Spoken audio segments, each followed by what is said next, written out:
Bonjour à tous et à toutes, j'espère que vous allez pouvoir faire abstraction du bruit infernal que fait mon ordinateur qui vieillit. J'ai pas envie de m'en débarrasser de celui-là, je sais pas pourquoi, je l'aime bien.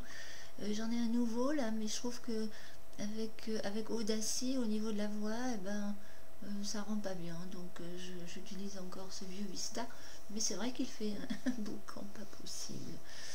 Bon, c'est pas grave, on va essayer de faire avec. Alors aujourd'hui je voudrais vous parler je vais vous emmener au pays des antispécistes où ils sont majoritairement végétariens et vous allez voir ce que c'est qu'une société sous le règne des végétariens antispécistes.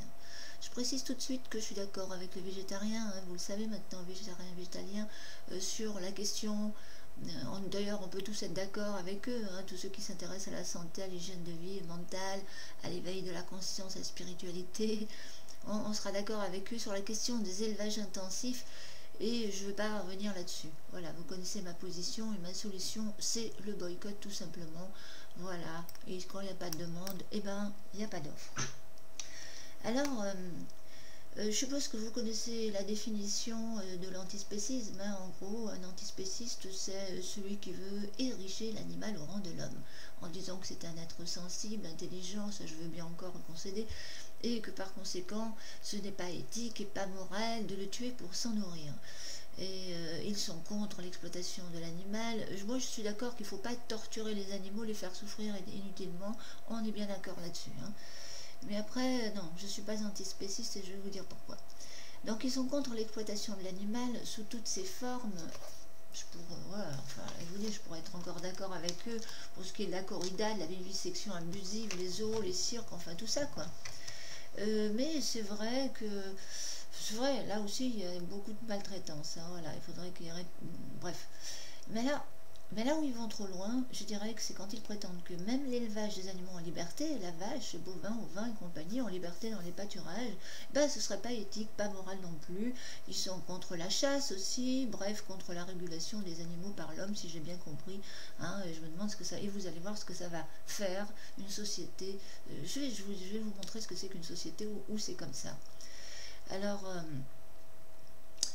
et c'est là que le bas blesse, hein, et je crois qu'ils n'ont aucune idée de ce que c'est qu'une idéologie comme ça, hein, ce qui va générer des aberrations incommensurables, voire même des horreurs, et ils vont s'apercevoir qu'au nom de la non-violence, la, ils vont générer plus de violence encore, paradoxalement. Je vais y venir. Donc, où j'en suis? Alors, ces végétariens antispécistes, donc j'ai bien dit antispécistes, hein, ils ne sont pas tous, alors les végés ne vous sentez pas tous concernés, encore une fois, ne me sautez pas sur le paletot, avec vous, faut pas généraliser.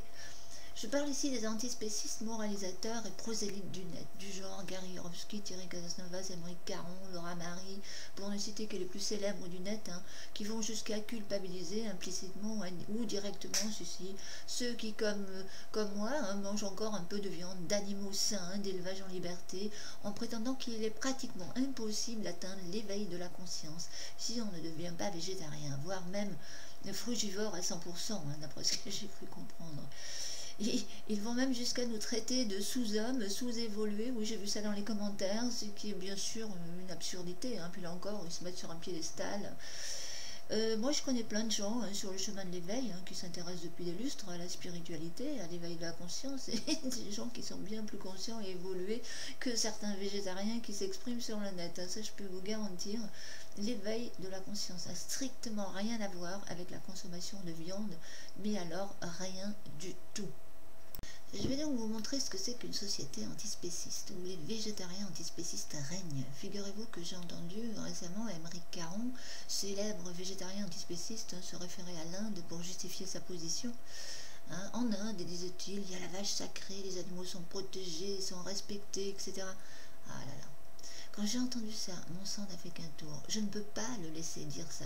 Et pour cause, je venais de terminer le livre, vous savez, de Florence Burga, hein, Ahimsa, violence et non-violence envers les animaux en Inde, un livre qui parle de son enquête hein, qu'elle a faite sur la condition animale en Inde dans les années 98. Je précise que Florence Burga, elle est philosophe, elle est directrice de recherche à l'Institut national de la recherche agronomique en France, à Paris, et elle est allée faire une enquête en Inde sur la condition animale dans les années 98. Et sa mission était donc de rencontrer tous les responsables des refuges et toutes les associations qui s'occupent de la cause animale. Mon Dieu. Et ce que Florence rapporte dans ce livre sur la condition animale, apparemment ça l'a tellement bouleversée qu'elle a mis un certain temps avant de décider à écrire et à publier. Parce qu'elle est antispéciste elle aussi. Je suis étonnée qu'elle le soit restée après ce qu'elle a vécu. Et vu qu'il y a... Ouais, il a été publié en 2014, ce livre, donc elle a mis un certain temps. Et donc la mondialisation est passée par là. Alors je ne sais pas du tout si la condition animale a changé entre-temps, c'est fort possible, mais ça m'étonnerait.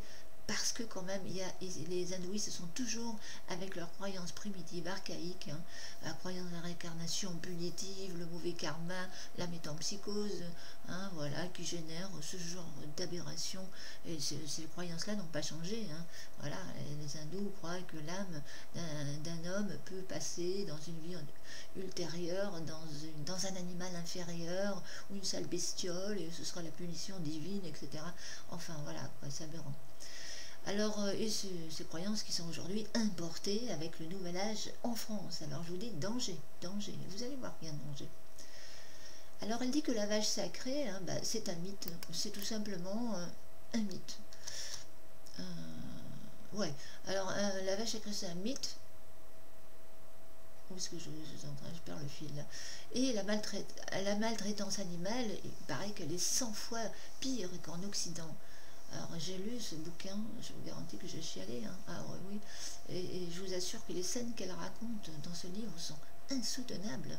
Déjà en Occident, ce qui se passe avec les élevages intensifs, c'est atroce. Mais là-bas, c'est pire encore. C'est un vrai paradoxe, Et je vous assure, il vaut mieux être une vache laitière dans un vert pâturage en France qu'une vache sacrée en Inde. Même les femmes et les enfants esclaves, les intouchables, ils envient le sort de nos vaches dans les prés. Et vous pensez bien que ces croyances archaïques des hindouistes, les castes, ça les arrange bien, ça arrange surtout les castes supérieures, là, mais bien évidemment, pour garder dans la crasse, la misère et dans l'ignorance le 3/4 de la population. Moi je dis que c'est proprement scandaleux, ça là vraiment, c'est vraiment une société de merde, là je dirais. Et je dis bon, peut-être qu'il va y avoir un petit effet positif, parce que la plupart du temps, il y a aussi des effets positifs à la mondialisation, il faut le dire, mais il y a quand même beaucoup d'effets négatifs aussi. Il faut espérer que là, il y a un effet positif et non pas pervers pour changer les mentalités des hindouistes et puis penser à la condition des femmes et des enfants qui sont violés, et enfin les intouchables surtout. Enfin, je reviendrai. Alors, ce qu'il faut savoir, donc, dit-elle, c'est qu'en Inde, ils sont majoritairement végétariens, antispécistes, à cause de leurs croyances, donc archaïques. Le jaïnisme, les jaïnistes, ce sont les intégristes religieux en Inde, en gros. Vous savez, ceux qui se mettent une protection devant la bouche pour ne pas avaler d'insectes et qui balaient devant leurs pieds, pour ne pas les écraser, c'est vous dire. Alors, tout animal, bestiole, insecte, tout doit proliférer, il ne faut rien tuer. C'est pas éthique, c'est pas moral. Et bien évidemment, il n'est pas éthique, pas moral de tuer un animal pour s'en nourrir. Donc les animaux prolifèrent, enfin, mais pas que ça, même les animaux qu'on ne mange pas, chiens, chats, oiseaux, toutes sortes d'animaux prolifèrent. Et ils ne savent plus quoi en faire. C'est le cas de le dire. Alors elle raconte que, puis alors l'histoire de la vache sacrée, c'est complètement bidon, la vache elle a été sacralisée, bon, c'est une belle blague, mais je vais y venir aussi. Mais je vais d'abord vous raconter ce qui se passe donc pour les chiens, les chats errants, etc.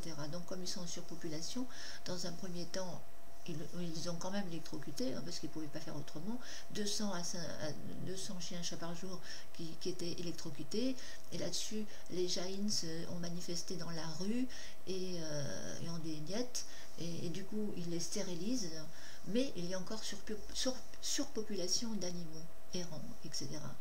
Et donc tous ces chiens-chats, et plus ou moins estropiés, se retrouvent en cage, dans des espèces de refuges hôpitaux sur plusieurs étages, où ils finissent leur misérable vie dans l'agonie. Alors elle a vu des chiens, des chats, avec des pattes estropiées, les pattes tordues, le pelage plein de tiques, de poux, de puces squelettiques, parce qu'ils leur donnent de la nourriture soi-disant végétarienne, enfin quelquefois rien, parce qu'ils n'ont pas d'argent. C'est des refuges qui doivent fonctionner avec les dons, et comme c'est très pauvre, ils n'ont pas de dons, donc il n'y a pas de produits de soins, il n'y a que dalle pour les soigner, soi-disant qu'ils sont là, ils devaient s'en occuper, les soigner, mais non, alors ils ne peuvent pas les soigner, donc tous ces animaux agonisent dans des conditions pas possibles. Elle raconte des scènes, alors il y a des chiens avec des plaies ouvertes, tout bleu, parce qu'ils ont juste un produit, un liquide pour désinfecter qui est bleu, alors tous les chiens et chats sont plus ou moins bleus, et donc squelettiques, certains agonisent par terre et bavent, d'autres hurlent à la mort en mettant enfin en sortant le nez en essayant de passer à travers les grillages, les trous des grillages et tout, les petits chiots qui hurlent d'une manière stridente, enfin je trouve pas les mots là, mais c'est vraiment c'est affreux, enfin voilà, ils hurlent pour qu'on les sorte de là, et personne ne les sort de là, hein. Les hindouistes sont devenus complètement insensibles à cette barbarie, parce que c'est de la barbarie, hein. C'est carrément ni plus ni moins de la folie, de laisser agoniser tous ces animaux malades, estropiés, vieux, etc., jusqu'à ce que mort s'en suive, parce qu'il faut que ce soit une mort naturelle, hein, au nom de leurs croyances, parce qu'ils sont incapables d'euthanasie. Remarquez, peut-être que les croyances, ça les arrange bien aussi, parce qu'ils sont incapables de tuer, ils n'ont pas le courage de tuer, d'euthanasier un animal, même quand c'est nécessaire, et voilà ce que ça donne. Alors elle raconte aussi, et comme ça, il y a des hôpitaux refuges pour les chiens, les chats, les oiseaux. Elle raconte aussi l'hôpital pour oiseaux, où les oiseaux en cage, pareil, des centaines de cages, etc., où les oiseaux s'entretuent entre eux. Un petit pigeon est piqué à mort par deux autres, des plus grands, etc., jusqu'à ce que ça devienne une boule de sang. Et puis personne n'intervient. Mieux, ils vont peindre, et pareil, ils peignent cette scène au plafond. Et oui, voilà, toutes ces scènes d'horreur, ils les peignent au plafond pour les immortaliser. C'est du sadisme, ma parole, c'est pas possible. Elle raconte que dans ces hôpitaux pour oiseaux, elle a vu aussi un tapis, elle marchait sur un tapis ondulant, et elle se demandait pourquoi ça ondulait, et la guide lui dit que ce sont des milliers de rats dessous. C'est des rats, voilà, qui faisaient onduler le tapis. Et donc ces rats sont porteurs de peste, enfin la peste qui est transmise aux humains, hein, qui meurent encore, certains meurent encore dans les castes pauvres et tout, ça meurt comme des mouches, hein, mais c'est pas grave, c'est leur karma, voilà, ils l'ont mérité d'une vie antérieure, donc c'est leur karma, voilà, c'est comme ça là-bas. Et il y a aussi des chiens qui ont la rage, et tous ces animaux sont vecteurs de maladies graves, hein. Il y a encore des cas de choléra à cause de la saleté, etc. C'est une véritable horreur. Alors moi, ce qui est assez marrant, c'est quand il y a les touristes qui vont en Inde et qui vous ramènent des images d'Épinal, vous savez, hein, temple Jain, ben c'est sûr, s'ils vont dans les castes supérieures, ils restent dans les endroits touristiques, ils risquent pas de voir ça, hein. Ça, ils risquent pas de le voir. Et ouais, et dans les temples jaïns, là, vous avez la zoolatrie, hein, c'est tout le contraire. Là, les animaux sont surprotégés, sont idolâtrés, zoolatrie, hein, et on pourrait presque parler de caste pour les animaux, hein, les animaux des castes supérieures, et les animaux des castes inférieures, des intouchables, etc. Et les intouchables, enfin les castes existent, hein, les intouchables, tout ça, ça existe encore, hein, la femme et enfants sont esclaves, font les plus sales boulots qui ont rapport avec les excréments, la mort, et puis c'est pour ça qu'on ne peut pas les toucher, soi-disant parce qu'ils seraient sales, même après la douche, enfin voilà, une discrimination incroyable, femmes et enfants esclaves et sont violés, encore aujourd'hui, malgré la mondialisation. Ça va peut-être évoluer, je vous dis peut-être qu'il y aura un effet positif de la mondialisation pour changer les mentalités, mais c'est encore, c'est pas ça, hein. Alors maintenant, passons à la vache sacrée. Voilà, rien de sacré, la vache. C'est complètement... c'est faux. Voilà, c'est tout, c'est faux. Alors c'est un vrai mythe. Elle dit une belle blague. Alors, il paraît que donc... bon, il y a bien une histoire de vache sacrée dans la mythologie hindouiste. Hein, une vache qui descend du ciel, mère civilisatrice, etc. À cause de son lait qu'elle donnait, le veau qu'elle donnait tous les ans. Oui, bah, c'est pour ça qu'ils l'ont sacralisée, parce que justement, elle avait une grande valeur économique. Uniquement. Elle donnait son lait, un veau, du lait à toute une famille, et encore aujourd'hui ça fait vivre toute une famille. Elle donnait son lait, sa bouse pour les engrais, l'urine pour désinfecter les instruments chirurgicaux, ils désinfectent tout à l'urine, hein, là-bas, c'est de là que vient la méthode Amaroli aussi. Ils vont même jusqu'à boire de l'urine de vache à dose homéopathique pour s'immuniser, et leur propre urine aussi, paraît-il. Enfin voilà quoi, enfin, on connaissait la méthode Amaroli, hein. Bon, enfin, bah, là-dessus, je vais pas. Il y aurait à dire aussi. Alors, vieille vache. Alors, non, c'est fou. Alors, la vache, oui, alors, exploitation à fond de la vache, parce que Gandhi disait que pour que les vaches ne soient pas tuées, bah, il suffit de les exploiter, de les rentabiliser. Alors, il les rentabilise à fond, les exploite à fond, les exploite aussi pour les transports et tout, pas toujours dans des conditions top, etc. Et donc, à un moment donné, alors là, c'est vraiment horrible. Ça, c'est vraiment horrible. Oui, alors je reviens là à cette histoire de... Non, que je mélange pas tout, hein, mais sinon je vais pas m'en sortir. Non, j'ai pas tout dit là à propos de pourquoi ils ont sacralisé la vache, oui. Donc pour dissuader les voleurs de tuer la vache, hein, donc il fallait la protéger, voilà, c'est tout. Parce qu'elle avait une grande valeur économique, il fallait la protéger, et comme les lois de Manu apparemment... Je sais pas de quand elles remontent, les lois de Manu, je n'ai pas trop vérifié. Toujours est-il qu'il y avait des lois de Manu qui étaient assez sévères, mais ça suffisait pas. Alors la croyance dans la métempsychose, ils ont remis ça là-dessus, donc la punition divine, hein, c'est toujours comme ça dans les religions, la carotte d'un côté, le bâton de l'autre, hein, on sait ce que c'est, hein, voilà. Et puis voilà, ça c'était dissuasif, et du coup, il n'y a plus personne qui ose voler ou tuer un animal, etc. Et ça produit des dérives complètement folles, quoi. Alors il paraît que donc tous sont des animaux, hein, des bovins, des vaches, la vache qui va donner son lait jusqu'à ce qu'elle n'en puisse plus, hein, quand elle est trop vieille, qu'elle donne plus de lait, il la balance, il s'en débarrasse, hein, elle devient vache errante, vache sacrée, elle va aller sur les poubelles, les tas d'ordures, elle va bouffer du plastique, elle va devenir plasticovore, omnivore. La vache, elle n'est plus végétarienne en Inde, hein, elle est plasticovore, omnivore, c'est extraordinaire ça quand même, hein, voilà, quel paradoxe. Et donc, je ne sais pas comment elle arrive encore à survivre avec ça, mais bon, toujours est-il que ces vaches sont, vous verrez sur Wikipédia, il y a des images, hein, sur les tas d'ordures, elles deviennent éboueuses, c'est pour ça qu'ils les laissent, hein, parce qu'elles nettoient. Et donc, voilà. Alors, ces vaches sont forcément maigres, squelettiques, elles sont là sous un soleil de plomb, dans des situations incongrues, quelquefois en plein milieu des rues, entre les bagnoles, elles respirent les pots d'échappement, les pauvres bêtes, mais franchement, c'est... Alors, attendez, les touristes, ils trouvent ça drôle, hein, ils viennent leur caresser le bout du nez, mais qu'ils se mettent un petit peu à la place de la vache sacrée pour voir ce que ça fait, non, d'un chien d'être une sacrée vache. Ben, je vous dis qu'une vache... Dans les pâturages en France, je le répète, elle est 100 fois plus heureuse, hein, même si elle se fait traire 2 fois par jour et qu'elle doit se séparer de son veau à un moment donné.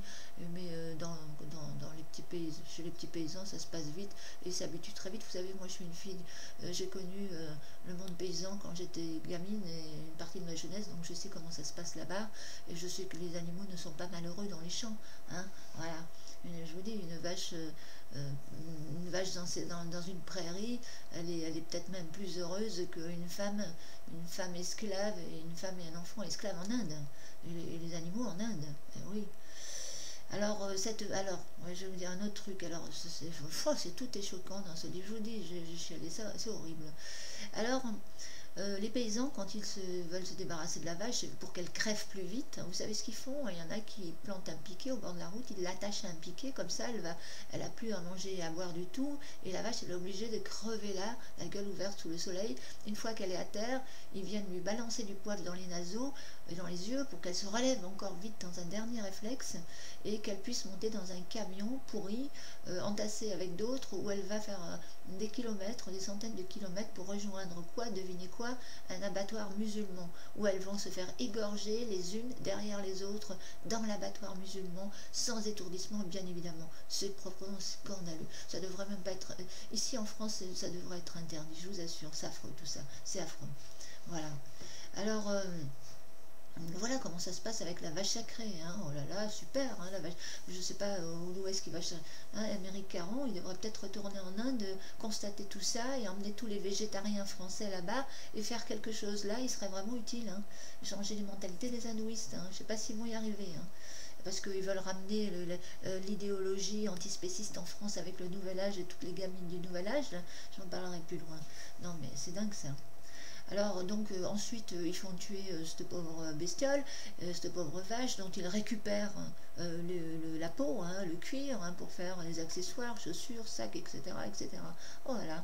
Le paradoxe, c'est que c'est un pays producteur de viande, étant majoritairement végétarien quand même, mais bon, comme il y a, oui, qu'ils exportent, hein, mais comme il y a eu, et c'est un peu normal, parce que ça a été le choc des cultures, à l'époque où il y a eu l'invasion des Arabes, des Mongols, des Grecs, et la population, elle est devenue très mixée, hein, voilà, en gros c'est ça.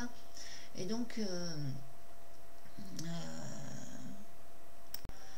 oui, donc le choc des cultures, hein, parce que donc il y a une partie de la population qui est hindouiste, qui est végétarienne, et une autre partie qui est musulman, et voilà, ils ne sont pas végétariens. Mais les hindouistes sont très contents d'aller porter leurs bestiaux chez les musulmans, parce que eux, ils font du trafic de viande au black, paraît-il aussi, dans des conditions épouvantables les transports épouvantables pour les bovins, les ovins, enfin voilà. Et donc ils sont bien contents de trouver les musulmans qui font le sale boulot à leur place. Voilà. Parce que eux, ils n'ont pas le courage de tuer un animal normalement sans. Bon, ça, la méthode musulmane, c'est pas normalement, hein, c'est pas ça que je suis en train de dire. Hein. Non, moi je suis pour tuer d'une manière rapide, étourdir avant, il faut que ça soit rapide, il faut pas que. Voilà, c'est tout. Alors, et tout ça, bien évidemment, le fait qu'ils ne mangent pas de viande, ça n'a strictement rien à voir avec la compassion pour les animaux. Hein, c'est joli, ça n'a rien à voir avec la compassion pour les animaux. Et déjà, c'était pas dans leur culture de manger de la viande. Hein, ils n'aiment pas la viande. La viande, pour eux, c'est dégoûtant de manger de la viande. Bah, comme nous, on pourrait pas, c'est pas dans notre culture de manger des insectes, des vers de terre, des asticots, et comme d'autres ne pourraient pas manger des cuisses de grenouilles et des escargots. Vous voyez, c'est une question de culture, encore une fois, là. Rien à voir avec la compassion pour les animaux. Et puis après, les croyances, c'est ça, c'est purement politique, pour les élites, les castes, etc. Voilà, c'est tout, point de barre. Alors, j'allais dire Lierquette, non, Florence Burga, non, mais c'est vrai qu'il y a des scènes qu'elle raconte. Je vous dis, ce bouquin, il faut absolument le lire. Hein. Il faut absolument le lire si vous voulez savoir ce que c'est qu'une société antispéciste. Et c'est pour ça que moi, je vois loin, parce que je me dis que c'est logique mon raisonnement, vu le prosélytisme antispéciste, végétarien et antispéciste qui se fait sur le net, hein, avec les Casas Novas, Laura Marie et compagnie, et il y en a une autre petite, figurez-vous, qu'elle était en train de dire que dans un état modifié de conscience ou une vision, elle avait une vision où les animaux domestiques, je suppose, s'étaient réunis autour d'elle et elle devait donner un message à l'humanité, hein, parce qu'ils sont tous connectés, les New Ageistes, avec des entités de toutes sortes, hein, voilà, esprit de la nature, esprit des morts, des incarnés, esprit des animaux, extraterrestres et compagnie. Donc elle était connectée avec les esprits des animaux qui lui disaient, ta mission c'est de dire aux hommes qu'il ne faut pas nous manger. Hein, voilà l'aberration. Alors j'avais envie de dire, ou ne pas réguler, enfin, mais toujours est-il que c'est une aberration totale, elle est victime de ses croyances et de ses projections, hein, ça c'est clair et net. Hein. J'ai envie de demander à cette jeune femme, est-ce qu'il y avait aussi les animaux de la jungle qui se sont réunis autour d'elle, hein. Est-ce que, je sais pas moi, la biche, elle est venue dire, tu diras à la lionne de ne pas me manger, à tous les prédateurs, est-ce que tu peux donner un message à tous les prédateurs sur la terre et qu'ils ne nous mangent plus, hein, parce que dans la sélection naturelle, hein, dans le monde sauvage, il y a proie, prédateur, hein, et c'est nécessaire pour la régulation des animaux, et bien évidemment, c'est complètement nécessaire, et c'est naturel, c'est les lois biologiques dans ce monde de dualité dans lequel on est, voilà, sinon il y aura une population d'animaux sauvages, malades, estropiés, boiteux, etc., enfin voilà, quoi, comme ce qui se passe en Inde. Ce serait donc aussi pour les animaux sauvages, mais de toute façon c'est déjà ce qui se passe en Inde. Hein. Il y a aussi des animaux sauvages, boiteux, estropiés dans les cages, hein, qui attendent et qui agonisent la mort. Hein. Mais c'est un truc de fou, quoi. C'est un truc de fou.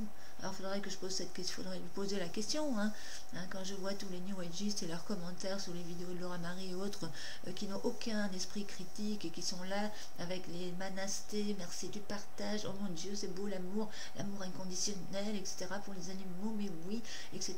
Mais vous vous imaginez pas les conséquences sur la société, mais c'est aberrant. Vous savez, je vais vous dire, dans la sélection naturelle est normale dans le monde sauvage, c'est comme ça que ça se passe, c'est la loi du plus fort qui doit bouffer le plus faible, le plus malade pour dégager tout ça, pour garder une population propre, en pleine santé et réguler la population, qu'il en reste un certain nombre. Et comme ça ne se passe pas dans les villes, hein, puisque nous on a domestiqué les animaux, etc. Donc il n'y a plus de prédateurs pour ces animaux domestiques. L'homme doit rester le prédateur pour l'animal domestique, et c'est à l'homme de réguler les animaux domestiques, hein, que ce soit par la chasse pour ce qui reste encore nature sauvage, hein, et voilà. L'homme doit réguler. Il n'y a pas de civilisation possible, il n'y a pas de ville, il n'y a pas de société organisée, civilisée possible si les animaux domestiques ne sont pas régulés. Et donc il vaut mieux, je vous assure qu'il vaut mieux être une vache dans un pré, hein, qui a été heureuse et qui finit dans l'assiette, dans notre assiette, et à qui on va dire merci pour ce qu'elle donne, comme ça se fait avec beaucoup de respect d'ailleurs dans les peuplades primitives, quand ils chassent, ils prient, ils remercient l'animal. Et bien c'est ça que nous devons faire, voilà, et revenir ça c'est la solution. Mais la solution, ce n'est pas l'antispécisme, parce que je vous dis, avec le prosélytisme qui est fait sur internet, et j'ai des filles qui sont en train de nous dire carrément que si vous ne devenez pas végétarien, vous ne pouvez pas vous éveiller. Et ça c'est une absurdité totale, parce que je connais plein de gens qui se sont éveillés, hein, qui sont sur le chemin de l'éveil, et puis donc je fais partie, et je ne prétends pas être éveillée, arrivée, mais ça fait longtemps que je m'y intéresse, ça fait plus de 2 décennies, depuis mes 30 ans de toute façon, et voilà, et j'ai eu des expériences mystiques aussi, je pourrais raconter mes expériences extrasensorielles et tout, mais bon, ça je veux pas le faire maintenant, c'est personnel, ou vraiment, il faut vraiment qu'on insiste pour que je le fasse, mais j'en ai eu quelques-unes, je peux vous le dire, hein, et ça n'a rien à voir, et j'ai toujours été omnivore, j'ai toujours mangé de la viande en petite quantité, modérément, et de la viande saine, voilà, et qui vibrent sur les bonnes fréquences, hein, parce que, vous savez, hein, enfin, bref.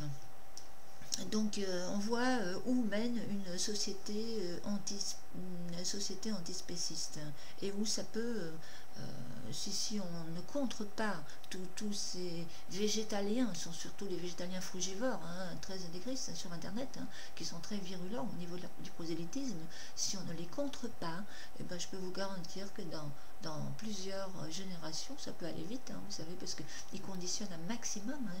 Internet c'est fait pour ça, pour conditionner.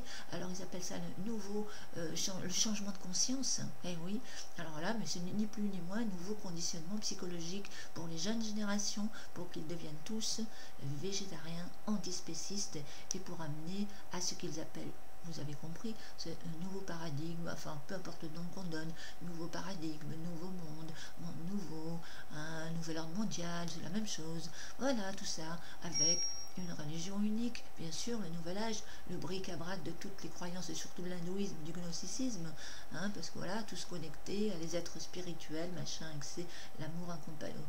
Ouh là là, moi je vous dis que c'est très dangereux, c'est très très dangereux pour la société, pour une société structurée, et si vous ne le voyez pas tout de suite, vous allez voir, hein, ça peut aller très vite, hein, sur internet, hein. Vous savez, surtout quand ils s'y mettent, vous avez vu un petit peu le nombre de vidéos qu'il y a sur internet, et des Gary Yourofsky, Laura Marie, Thierry Casasnovas, etc., hein, Émeric Caron, la télé, etc., et ça commence à en parler de partout, et puis ça va faire des émules, hein. Alors je vous dis, il faut contrer ça. Moi je pense qu'il faut le contrer, je crois qu'il faut vraiment contrer ça, sinon moi je le verrai plus, mais je verrai ça en haut, hein, non, je serai plus de ce monde, mais je regarderai ce qui se passe en bas pour voir si ma prophétie s'est réalisée, parce que c'est bien une prophétie, hein, une prédiction dans le futur. Moi je fais une projection là dans le futur, qui pourrait bien être la France demain, dans quelques générations, pourrait bien ressembler à l'Inde aujourd'hui, avec toutes les horreurs qui s'y passent avec les animaux. Voilà, sur ce, je vous laisse réfléchir, et je vous dis à bientôt, et merci pour l'écoute.